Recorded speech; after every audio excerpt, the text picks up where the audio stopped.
And we are back. We was actually just chit-chatting about college fraternities and sororities, or as I like to call it, well-educated gangbangers. Well-educated gangbangers. Okay. Yes, that's what I call them. Think about what's the difference. Like, all right, number one, they're both rooted in violence, right? Like, have you ever stepped on the accused plot without permission? Yeah. Exactly. Just like turf. They have turf. They have colors. I mean, what's the difference between a college fraternity and a gangbang, except for the fact that gangbangers will kill you? And I mean, that people have died pledging frats. Yeah. I saw burning sands. I know what's going down out there. Yeah, they have beef. They got beef. Yeah. Yo, were you in a sorority, Ash? I was not. Oh, okay. If you were in a sorority, what would you pledge? We're not doing that conversation. AKA. What about you, man? If you was in a fraternity, what would you have pledged? That's a good question, man. What would I have pledged? Let me see. It would be a tie. Man, see, I don't even know. On your campus now, because every campus is different. Like, my campus didn't even have cues till my sophomore year. Because it was suspended, right? Right. See, that's everywhere. I have no idea. I would have been a Q dog, hands down. A tongue out, hand up, because I was a nut. But as an adult, I probably would, like, if adult me was in my college body, my 18-year-old body, I would have pledged Kappa. But my 18-year-old me in an 18-year-old body would have pledged Q dog. That makes sense. I can see that. Okay. I can see that. Yeah. Ashley, you still don't want to answer that question? Yeah, I'm good. You must be going grad chapter. No, I'm not doing anything. So all right, what was your favorite sorority? I don't have a favorite. All right, Ashley's giving us nothing. She would have pledged Tri Delta. Tri-Lam. Like if I was at like a PWI, I said I would either want to be an Alpha Chi Omega or a Tri Sig. Alpha Chi Omega or a Tri Sig. Or Tri Delta, because that's what Katie Couric was. Okay. Oh, wow. Couric. That's gonna go over great on BET. Yeah, I know, right? I didn't even know those. I don't even know what those do or they look like. I don't even know what colors they are. I'm like, what the hell is a Tri-Sig? You know, the first thing I noticed when I got to college was that white people know how to have fun. Because I went to a party at the Pike House. Pi Kappa Alphas. They were known as the campus drunks, and they threw parties with a ton of alcohol. And if you had a drinking problem, you would not want to go there. And I went to one because I was brand new. I wanted to see what it was all about, man. They had this lemonade that they were making with so much alcohol in it that people couldn't even taste it. People were getting so wasted. I mean, it looked like I left early because I was like, somebody's going to get accused of rape tonight. And you're not going to be it. Not it. Yeah. I ain't going to lie, man. We partied up with some white boys. That's for the first time I ever ate a shroom, not knowing it was a shroom. As well as the first time I ever did a keg stand. And this is a lot of man to hold up. You did a keg stand? I did a keg stand. What? And I ain't gonna lie. Aren't you glad we didn't have like video phones back then? Nah, I mean, I was kind of fit back then, so it was like you was just gonna see some abs and some chest muscles. That's what you was gonna see. Abs and chest muscles? I still got abs. It's just over fat. Yeah, it's very embarrassing. No, it's just padded. It's padded. That's what I said. Yeah, I got padded abs right now. I have a I take my shirt off and women were like, ooh, like that's like they don't expect all of this, and then I take it off. I'm like, oh, okay, I see where you used to be really in shape. Just like, it's down there. It's deep. I have the silhouette of the old body and the new body. You know what I mean? It's kind of like it's surrounded by fat. It's like it's a protective layer. Yeah, I like it. I do. I like it because it's soft and jiggly, but I still have all of my shape and form in it. So hey, don't let them shame you. Don't let them shame you. I refuse to let anybody, fat shame me, because I can always find something negative about a person. Good. But also, like, why? I mean, like, it's one thing if you have something that you can't change, or like you. But you can change me in fat. I'm saying if somebody calls me fat, I'm like, wow, so that's the only thing you could find. Okay, yeah, cool. Like that was very creative. Thanks for letting me know. I was unsure of what was happening when I got dressed this morning, but thanks for helping me out. Well, see, and for me, I was fat from the time I opened my eyes. It was like it was just like I was always fat, right? And then like I tried the whole weight loss thing, and then it just happened when I was playing football and doing sit-ups every daggone day. And then one day I was like, I'm not fat anymore. I'm thick, You know what I'm saying? But I want fat. And then I stopped playing football and ate donuts every day. That'll do it. Yeah. I'm dead serious. 12 Krispy Kreme donuts a day for like a year. No. Will definitely make you fat quick. I got fat quick. I gained like 100 pounds in a year. It was crazy.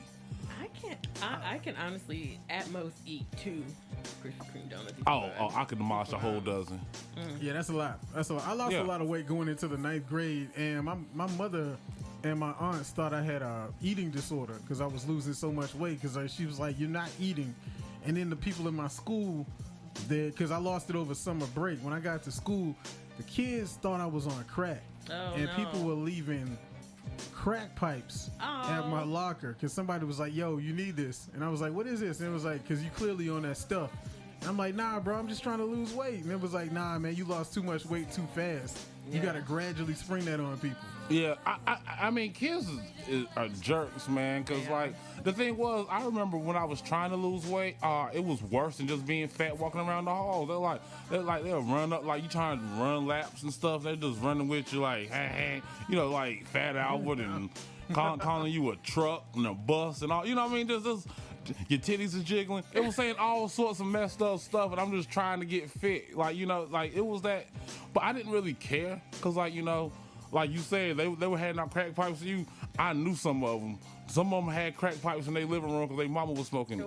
Yeah. And I'm telling you, don't call me fat if your mama's a crackhead. That's all I can say. Right, exactly. Don't call me fat, because like if you call me fat, I look at that as a low blow. Oh, you're really trying to hurt my feelings. So let me go ahead and try to hurt yours. Yeah. Let's talk about how your daddy, y'all put water in your cereal because your dad never came home with the milk. Let's talk about how your mom was giving neck for crack. Let's talk about all that. Let's talk about how your grandma's really your aunt. let's talk. Like, do you really want to? Like, I went to church, bro. Yeah. I went to church. I know all the tea, and that's the kind of person I was. You can pick on me about anything else, and we can just joke. But the second you throw a fat joke my way, all gloves is off. I'm hurting your feelings. I'm gonna make you cry on the back of the bus. Yeah, I like doing that. You can do that with a lot of people. I told a girl, it was a good-looking girl. She tried to clown me one time. I don't want to say her name because she's still alive. But she was her name's Jessica. She said something to me one day, and then I just said, "You know what? Shut up, because you're gonna grow up stupid." And that's all I said to her. And she looked like she was she was so confused by the insult, and she looked like she was gonna cry. And that's when I realized, you know, the better looking you are, the more fragile you are internally. So I'm about to play on this. And ever since then, I would just trash people psychologically. I'd be like, "Yo, that's why you come from a broken home. You know, your parents really don't love each other. I could tell. I could tell. That's why you got on so much makeup, because you're not getting any type of affection at home, and you never will. I just want you to know, no man will ever really love you. I mean, he just want to hit. He wants to smash, but he won't really love you." Ain't nothing lovable about him. Exactly. But that's, look at Ash. Her face is looking like, "Oh my God, like, what are you doing?" But he ain't lying. This is what I have to do as a guy growing up in this environment. This is what I had to do to protect myself. Okay. Yeah. I mean, I will go even more personal. I would go like not personal. I would go like superficial. Like she'll be like a beautiful girl, but her forehead is too big. So I pick on her forehead. Yeah, just find one little thing out of place. I remember one time. I'm not gonna lie. This one chick was fine as hell. She had a mole on her nose. That was it. I made a mountain out of that mole. Yeah, I'm not joking. Yeah. I was like, I just ragged on that mole for an hour and 30 minutes, the whole class. So let me ask a question. This is, we're talking about childhood, but do we exhibit those same behaviors now as adults? Yes. Yeah. See, I would have told her, I will never grow up. I'm a Toys R Us kid. I would have told her that's why in 20 years your husband's gonna divorce. He's gonna cheat on you because of that one mole on your nose. At the 10-year reunion, I called her Spot. Spot. Oh man. How many broken relationships have you had since high school? That's what I would have said. Yeah. Like that, damn girl, you still working at Walmart? You ain't moved up yet? What? Like, Y'all are harsh. We gotta be, man. I'm there, and don't let someone who was trying to ridicule me for being fat grow up to have fat babies. I will. Oh, ain't that the best? Well, I do think it's interesting to see people who used to call me fat, and they're not even like fat. They're like fat. Yeah. You know, yeah. like, I'm still like, I can still run. These, I can't. I'm talking about they're missing their necks. Their eyes are sunk into the back of their head. They jiggle when they walk. I'm like, wait. I feel personally attacked right now, Ashley. No, not you, HL. I didn't know. I didn't know you 30 years ago. No, you didn't. I would have been 8. But I was one fine ass 8-year-old. I thought I was. Man, I told the girl one time, shut up before I wash you up. Because I was like, I could tell your water was turned off this week. Oh, yeah. Y'all had to wash in the sink. That's why y'all taking sink baths. I'm glad I didn't go to school with y'all. Hey, but the thing is, it was out of necessity. Because that's what girls did to me. Yeah, girl, man, yo, look, I'm going to tell you like this. If I could tell you, if I wouldn't have got teased as much as I did, I would have been a much better person. But we got more jams for y'all this morning. Y'all keep it locked. Yo, and that was Tanto Metro. Everyone falls in love sometime. I'm country, so I know I ain't say it right. Yo, so... let's not just skip by the fact that you just called kids parasites. Oh, that was off the air, but I say kids are parasites. They're leeches. They don't do nothing productive until you get old enough for them to take care of you. And then it's if they take care of you, put you in the home. So, but parasites. But parasites are not something you ask for. You don't like. Some people ask for parasites. You don't ask for kids. You ask for some ass, and kids is a byproduct of getting some ass. I don't think nobody was ever smashing talking about, we're going to make one with some good hair. Nah, it won't like that. Yeah, I guarantee somebody has said something probably like that. I probably would have in the right moment. Yeah. But what I'm saying, though, is it's not like you go into a sexual encounter hoping for kids. As a matter of fact, the last thing you want coming out of a sexual encounter is kids. That's why you say wrap it up. So you're saying like a random one, not a love baby? Yeah. They're parasites, too. I mean, parasite's such a strong word. It's literally it's not necessarily a strong word because it's a dispassionate word. So for you, your perspective is that you feel like they're parasites would be, as far as like money, time, like where's the parasitic? Okay. So kids suck all the fun out of everything. Okay. You can't have fun with a kid unless you're doing it their way. Okay. All right. They suck up the resources, food, water, clothing, electricity, the TV, everything. They give nothing back to the actual host, which is you, until Father's Day, which you might get a tie, a toolbox, or some other bull that you really don't want. And they didn't even pay for that. They suck that out of their mama because they ain't got no job. Okay. Like they don't contribute to anything, and all they do is take, which is what a parasite is. So what if your child started earning money? Would you feel differently? Well, it depends. Are they giving any money to me, or are they just earning their own money and providing their own way? They're just earning their own money, providing their own. Okay, no. So say they're like a child star and they're making lots of money. Like Macaulay Culkin. Yeah. Yeah. So now you're the parasite. Now I'm the parasite, and I will live up to that. But I got 10 years. Like Macaulay Culkin was what, 10 when he started making movies? 8. He was like 7. He was 7. very young. Yeah, I think he was 8 when he made Home Alone. The first Home Alone, I think he was 8 years old, right? Yeah. So from 0 to 8, acting lessons cost me money. Everything is costing me money. So I got an 8-year head start. So I'm not a parasite after he does 8 years of acting, which he didn't, because like by 1996, nobody was talking about Macaulay Culkin no more. After Richie Rich, what did Macaulay Culkin do? I mean, so now he's back to being a parasite because his parents spent up all his money. Yeah, well, Yeah, but I don't like the word parasite. I mean, that's just me. I understand what you're saying. All right, I refer. How about 18-year-old STD? Is that better? Sure. What? An 18-year STD. 18. Okay, man, I thought I was harsh.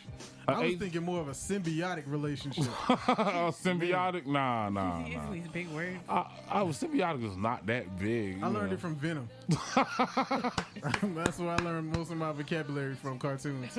Venom taught me symbiotic. Yeah. So I assume that you actually think children are a blessing and stuff, huh? Of course, absolutely. The only child that was a blessing was the child of God, and that was 2,000 years ago. We ain't had nothing nowhere near as good since. You know who is definitely a parasite? Everybody that comes to your wedding. Yeah. Yes, everybody who shows up and eats for free, gets alcohol and all this stuff for free. Because we were talking about this couple in Chicago that charged back everybody who RSVP'd and didn't show up to their wedding in Jamaica, charged them $240. If they didn't pay, did they put it on their credit? I don't know. I hope they did. They mailed invoices to everybody. Yeah. I would have mailed that invoice right back. Like, forget y'all. Y'all ain't getting nothing from me. Man, They want to see what I look like? Hey, y'all. All y'all that was talking junk about saying that we was attacking Ashley. You missed the middle fingers. No, don't do Oh that. my God! Oh no! What? Whoa! You took it off before I could give him the middle finger. No. They gonna say we attacked. You know, they was like, y'all jumped Ashley. Poor little Ashley. Nobody said that. I was attacked over the last couple days, but nobody's crying for me. No. What? Oh. I was mentally abused. Well, how? How so, man? Well, once again, I got into a conversation with a woman. Oh, Lord. You talking to a woman cannot end up good. Once again, I was in a conversation with a woman, and a woman tried to assert her vaginal privilege, her vaginal. Vaginal. Vaginal. I said vaginal? Yeah. Her vaginal entitlement on me. So I'm talking to her, and I was telling her, yo, you got to do, because we're in a situation where I'm trying to teach her something, and she's telling me about how she's not sure if it's right for her or whatever. And I was like, well, you know what? You got to make an adult decision. It might not be, so you could leave. And she was like, nah, wow, you didn't even try to encourage me. And I was like, well, I mean, look, have you ever known me to lie to spare somebody's feelings? And she said, but you're just so blunt. And then I said, why should I not be? Because I told you that's my question all the time is why, right? And this is what she said. Because I'm a female. And I thought to myself, see, that right there is the problem. The fact that you want to tell me because you're a female that people should not give you the honest truth. We have to sugarcoat it for you just because you're a female. I don't get to say, well, you can't talk to me like that. You can't tell me about myself because I'm a male. And I said, why should I lie to you? Why should I sugarcoat stuff? Why should I tiptoe around the issue because you're a female? You don't even have the decency to call yourself a woman. You said female. And she was like, this is what she said. It really got me. She said, because have you ever gotten with a chick by being blunt? And I was like, number one, first of all, yes. As a matter of fact, I have. Number two, that your statement implies that I'm trying to get with you. So how do you just assume I'm trying to get with you because I'm talking to you? But that's the box you put me in, that I'm always on the pursuit trying to get with you. And number three, you're stupid, and this is why I get frustrated. Why is she stupid? She's stupid because she believes that because she's a woman, she gets to skate. She does not have to go through the same hurdles and think people have to acquiesce and change the obstacle course for her because she's a woman. She wants to do girl push-ups. Well, I got to do real push-ups. Okay, so you just went for two different extremes though. You went talking about something like emotionally, a conversation connecting emotionally versus something physically. Like girl push-ups have nothing to do with. Oh no, that's my metaphor. Okay, it was a women metaphor. Want to do when girls want to do girl push. It's girl a metaphor. Push-ups are easier than male push-ups. Oh my God. Girl push-ups because I'm a girl. They're easier for a man who doesn't need to be doing girl push-ups. And see, that's the foolishness right there. But I know women that can do man push-ups. I'm just saying. But if there's a difference between physical ability, that's anyway. Okay, I get it.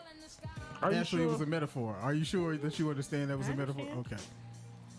I mean, I hear what you're saying. And I think it is. I think what it is that. I can't figure for the life of myself why it's like this, but it seems as if you have women that are non-traditional until the tradition suits them. Oh my, yes, exactly. Like the bill. Why? Do you think I should pay the bill? I said, do you think you should pay the bill? No. I said, why? Because I'm a girl. Yeah, because I remember I had talked to this one girl, and I was like, hey, let's go out, right? And I'm thinking to myself, but I said, look, first date rule is I go Dutch on the first date. Because, like, I feel like it's equal investment. If you really are into me, then you have no problem investing, and not even in me, just in yourself. You pay for you, I pay for me. That way you don't feel like I can pressure you into having sex or anything like that. You don't have to worry about nothing like that, and I ain't got to worry about you using me for a free meal. So it works out on both ways, very platonic. Just like, well, I'm traditional. I don't think that a woman should have to pay for herself when going on a date. So then my question back was, outside of dating and paying for your bill, what else are you traditional about? And she said, I can't think of nothing right now. So I started bringing up examples. If you step out of line, can I smack you in the mouth? Right. No. Right. I came home. Where's my dinner? Yeah. Where are my slippers and my pipe? What? And I use a pipe for weed, not for tobacco, but that's beside the point. You have a headache. I don't care. Turn over. Yeah. We're having sex. Yeah, exactly. Like it's to the point where like, and that's where I think a lot of it comes from. Honestly, I just want to and luckily I'm dating a logical woman, right? Mm-hmm. Because before that, all I would date was illogical women, which basically means that they just wanted it their way, no matter what. Right. And the biggest thing that I noticed with most illogical women is that a man's feelings, needs, wants don't matter to her unless she has everything she needs and wants first. And you know what happens when you try to put it to them like that, logically, some of these women? It goes to emotion. Oh, yes. It comes back to one thing. Well, I just feel. Stop. As soon as you say men say I think, women say I feel. And until we can both think, it's never going to work until we both can feel. I agree. Yeah, what's your opinion, Ash? We do a lot of feeling. What up, haters? Nobody's hating. I know y'all don't like me. That's cool. I don't like y'all either. Oh my god. Now you made me lose my train of thought. You said that we both do a lot of feeling. We don't. Like I admit I'm a person who says, well, I feel, because I can, I'm talking from, like I said, my feeling, what I think. Now, again, what it really comes down to is communication and being able to communicate effectively with whoever you're dealing with. Because the other thing is, you guys may not communicate the same way. You might be expressing the same feeling, but sentiment. Or sentiment, thank you. Expressing the same sentiment, but you're not able to articulate it in a way that you guys understand it. Because I may say something to you, and it makes perfect sense how it's coming out to me. Like, what I'm saying, you have on a red shirt, and you're like, actually, this shirt has my logo on it. And I'm not saying that you don't have a logo on your shirt. I'm just saying your shirt is red, and you're not saying that the shirt's not red. You're just saying it has a logo on it. We're literally talking about the same thing. We're talking about a red shirt with a logo, but because we're not able to communicate to each other effectively, it comes off as a problem. That's where the problem comes in. So yeah, and I agree. And the thing is, I think on both genders, people don't listen to understand. People listen for trigger words. They listen to discuss back. Yeah, and not even that. They listen for something to offend them. Yeah, they're looking. Most people have conversations, especially intense conversations. They're having them defensively. They're not even listening to what's being said. I have a situation that I was in. It's not a personal situation. It is a situation that somebody I know is dealing with, where she asked a very specific question. What was the question? What time are you coming to pick up the child? Are they together? No. Okay. Hold on. What time are you coming to pick up the child was the basic question. And he was arguing about something else talking Before about, that? No. Well, the response was, "You're not going to tell me when I can see my child," and she said, I'm not doing that. But he, in his mind, had already so focused on having that discussion or conversation that he completely missed what she was saying, which was, "Hey, you said you want the child. Come get the child." Unresolved emotional trauma right there. Yeah. I'm gonna tell you why. The fact that he responded, and you can tell her this, the fact that he responded in the way that he did is that he is so used to being powerless in that situation, which might be the reason why he left, to regain some of his power back. Real quick, who said he left? Oh, she left. Either way, Yeah, either way, now that she's gone out of the relationship, the thing is, a man is supposed to get his power back. And what I mean by the power is the right to say no, the right to choose, the right to do and move as he so pleases, right? However, when a child is involved, women typically can still dictate to you when you come, when you go, who you can be around, because they can use that child as more of a ransom. There are some people like accomplish these tasks and you can see your kid. So it's like, if he is no longer in the relationship, then he feels that she should no longer have any say-so in how he moves his life. And I'm not saying this is exactly what it is, but I've seen a lot of men who react this way because of that situation. But so now that they're single, now that he's single and she's still saying, "What time are you coming to get your kid?" She's like it's more or less like, "Oh, you're coming to get your kid," or like, it's a simple question, but he took it to a whole nother level because he has never dealt with that emotional trauma yet. But how about this? Is that his fault for leaving? Well, she left him. Okay. Well, it's just men in general. No. Is this because normally we see this where the woman and the man break up? Is that his fault for leaving the woman? The one who keeps the child has the parental rights. So if you don't have the child, you're not still in a relationship with that person. Isn't that your fault? Aren't you putting yourself at a disadvantage? Can you really assert your authority and say, "Well, I'm going to see my child when I want"? No, you if can't. You're not the one keeping the child. You can't, and that's the biggest problem. But at the same time, I mean, even in today's society, it's gotten better with custody, but preference is still given to the woman, but it wasn't to the mother. It wasn't even about the conversation. Number one, wasn't even about a custody thing. It was like, an afternoon pickup. Like, what time are you coming? It wasn't even like. Well, I want to know what they were talking about before that. I can't. Okay, like I said, the question was, "Hey, what time are you coming to get the kid?" And the response was, you're not. It wasn't even. You need to come get him by 4:30. I could understand if that was the statement that was made, like, you need to come get him by 4:30, or you need to do this by this time. And he said, "You're not going to tell me." Okay, that I understand. Right. But he was prepared. He was ready for a fight. Yeah, that's what I'm saying. Unresolved emotional I trauma. I kept asking. I was like, "Are there missing parts to this conversation? Because it doesn't seem to make sense." Said nothing's missing. I was like, "So you made this statement," and he went on this complete tangent.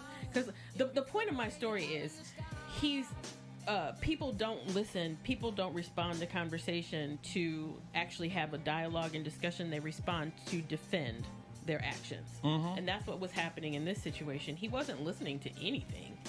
It was literally that he was responding to defend himself.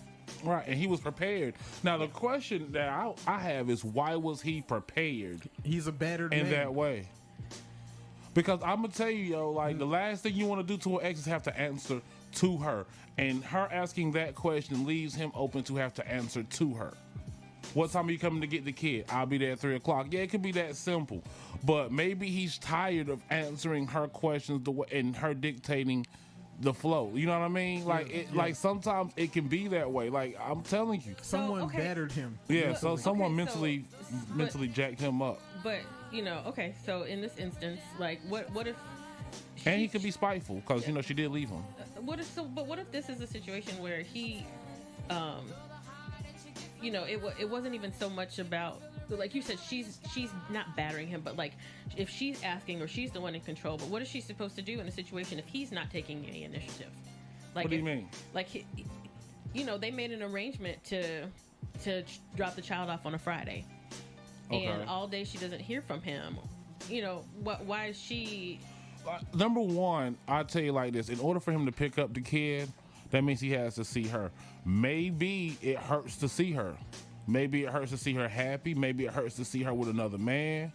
You never know what the situation is. Right. But a lot of times the thing is, when it comes to a woman leaving, you have two relationships now. You have the relationship with your child and the relationship with the child's mother. Mm-hmm. I find it hilarious how so many men can go out and be with another woman who has kids and raise their kids like their own, but they still have a hard time raising their own kids. Mm-hmm. And maybe it's because of the woman. He's with a woman that brings pleasure and peace to his life versus a woman that brings anarchy. Yeah, it has to be. Yeah, you know what I mean? Because the thing is, no man really wants to abandon their kids, but sometimes women put men in positions where they have to choose between their own mental health and being with their kid because the woman is so toxic. And this is not everyone, because there's trash dudes. And we can talk about trash dudes. Mm-hmm. Who just wanted some. You got pregnant. They don't want no responsibilities. They're not going to take care of the kid. We went through a whole 2 decades, 90s and 2000s, where we heard about how men ain't nothing. So we're already accustomed to hearing that. Nothing that came out was talking about the good dude. It was always dudes are trash. Dudes are trash. Even when Tyler Perry came with Diary of a Mad Black Woman, I still find it funny how only light-skinned dudes get to be the good guy in Tyler Perry movies, unless they're Tyler Perry. But that's beside the point. But the thing is, like, we have this whole mentality of victimized women. If something happens or conflict arises in a relationship between them, it's always the dude. It's not always the dude. Dudes have been hurt too. I'm not saying, but we don't want to acknowledge that pain. No, I'm just saying that, saying that a woman has. It's crazy that we're not allowed to tell stories of like being victims. Like this is not new. That's the thing. Y'all have been telling stories of being victims since I was a baby. Okay. And then the thing is, I grow up. I get into this real world, and all of y'all are not victims. No, and the thing is, so I understand that there are women have been victimized. However, I refuse to believe that every time a woman has a story to tell, the dude is always in the wrong. Every time. Women never do anything wrong. Nobody said women never do anything wrong. Nobody's saying that. Exactly. But you're using an example of a fictitious. You're using a movie as an example. I was using a movie as an example of the stories that we've told about how women are being victimized. I have two questions based on this. One, why do people choose to have children with these people who are really slack?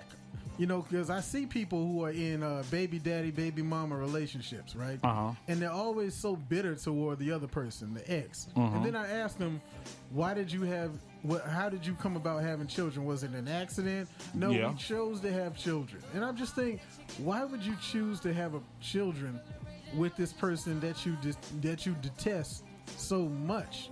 And they say, well, it wasn't like that back then, but I feel like there should have been some type of a sign or something, because you just don't go from loving someone so hard to hating them so hard overnight. Have you ever been married?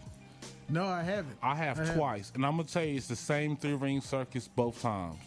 First, you're dating. The woman that you're dating, amazing. You're having the time of your life with the woman you're dating. The representative. Right. Then you put that ring on her finger, that engagement ring, right? So now she feels like, oh, he done invested $3,000 in this ring. He's not going anywhere. So more of her true colors start to come out. And that's kind of like a taste of the woman you will marry, right? Yeah. However, once you put that ring, that wedding ring on her finger, that's the first time you meet the true woman that you're going to marry. And that's why I've always been leery of women who try to rush into marriage, because I'm like, why? You can't fake the funk any longer, so you're just trying to go ahead and get me committed. But at the end of the day, a divorce only costs $256. I know that because I bought 2 of them mugs. Okay. Well, that's one perspective. That's one perspective of 2 women that I've dated. I'm not saying all women are like that. Maybe I chose poorly twice, and I know I chose poorly twice because I'm divorced. Okay. Well, here's what I say: condoms work, people. Use them. Pull out, because they got IUDs, they got all sorts of stuff, man. We gotta stop having these babies, man, like this, just having the kids just so readily, and we're not even ready. You got the peel, you got the plastic, you got the pull out, you got the punch in the stomach. I mean, there is no reason to have an unwanted baby. The roller coaster ride. I mean, Carowinds is open. Drop zone. Exactly. I'm just saying, like there are so many man stress. I know you're not tripping. You went to a high school where people put hangers on people's lockers that are middle school where people put hangers on people's lockers that are pregnant. Really? Allegedly. People Hangers on the I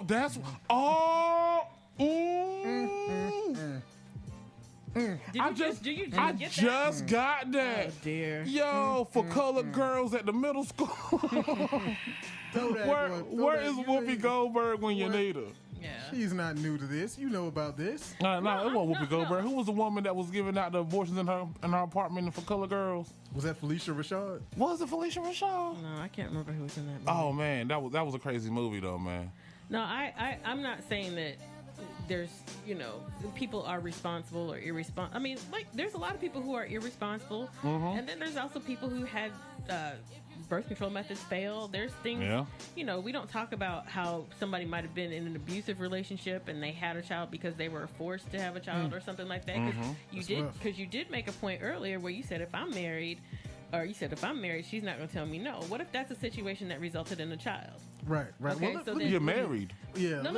You're right. But here's the thing: regardless of whether you're married or not, if I as a woman say, "Hey, I don't want to," or "I don't like," don't hit me with, "Well, you're my wife and you're going to," because that's not appropriate. Okay. Right. Okay.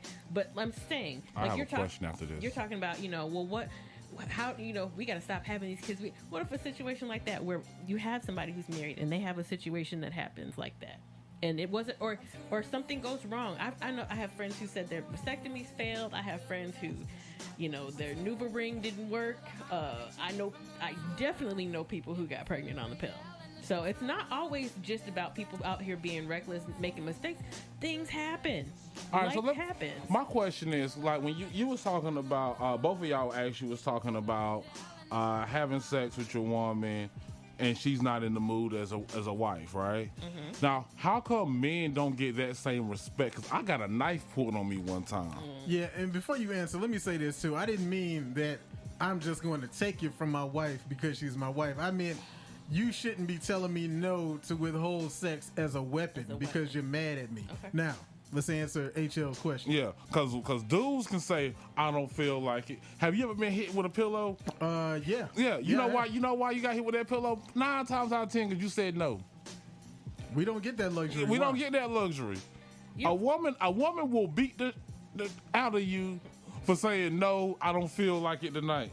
And if I try to go to the police and say I was battered, they'll laugh at me. Yeah.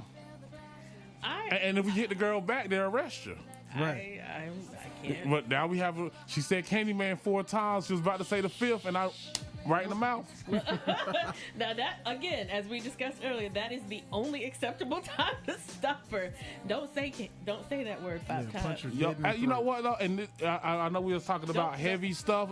On a lighter note, that movie Candyman, right, starring Yahya Abdul-Mateen, was the first time a black female director opened at #1 in the box office. Really? So I definitely want to give a shout out and a round of applause if I can find it.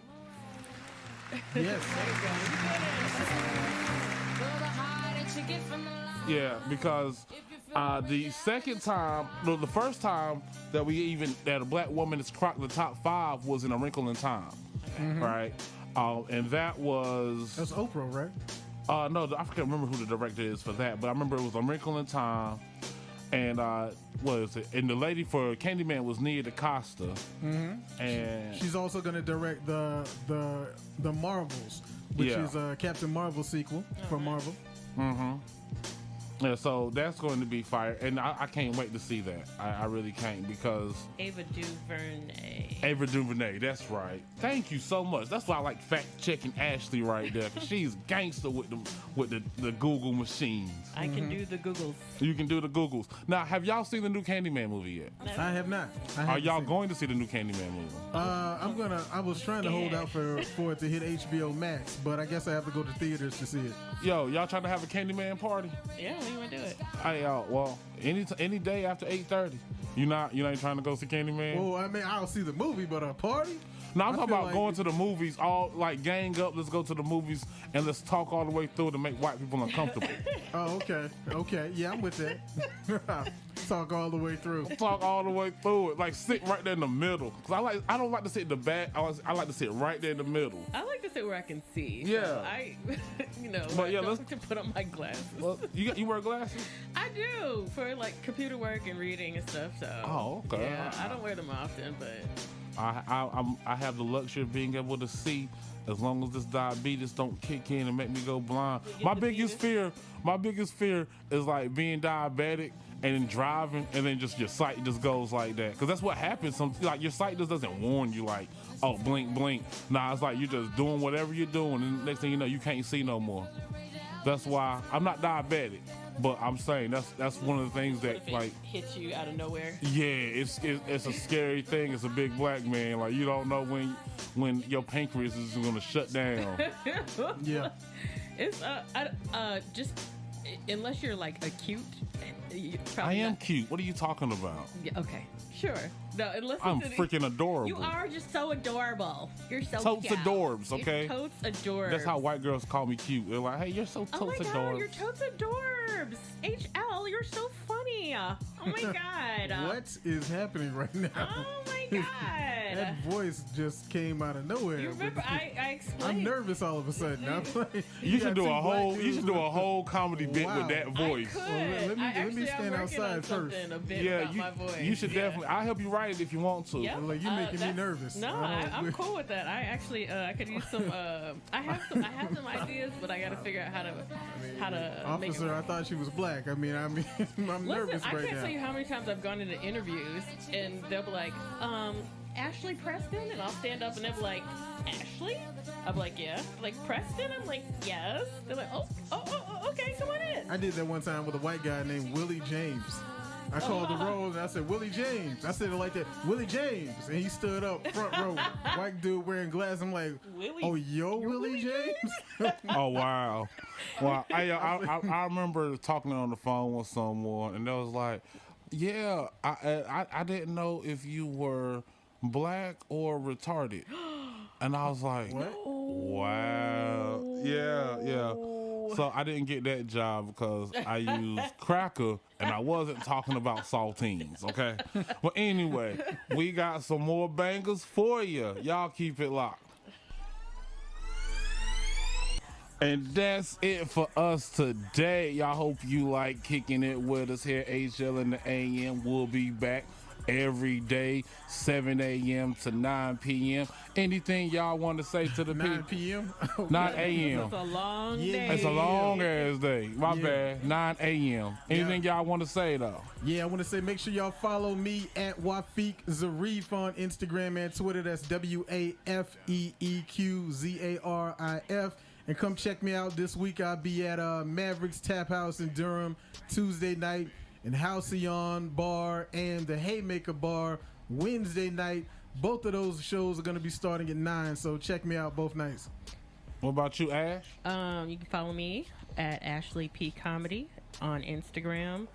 I'm kind of laying low this week because I am going to celebrate with my cousin who's getting married on Saturday. Congratulations! I'm sorry to hear that. Yeah. So, and also there's a national holiday happening on Friday called my birthday. Oh, happy early birthday! Thank We turn it up. Yeah, turn it up in Kansas. Well, I have to say this, and I forgot all about it. Today is National Stiletto Day. Teron, you celebrate with the best of them today. You find your woman, put them stilettos in the air. I'm about to go meet up with something, hopefully, and get some stilettos today. If not, I just watch some Pornhub. I don't know if my day's going to be good tomorrow or not. But y'all, thanks for listening. Tune in tomorrow, 7 a.m. Be blessed. Bye.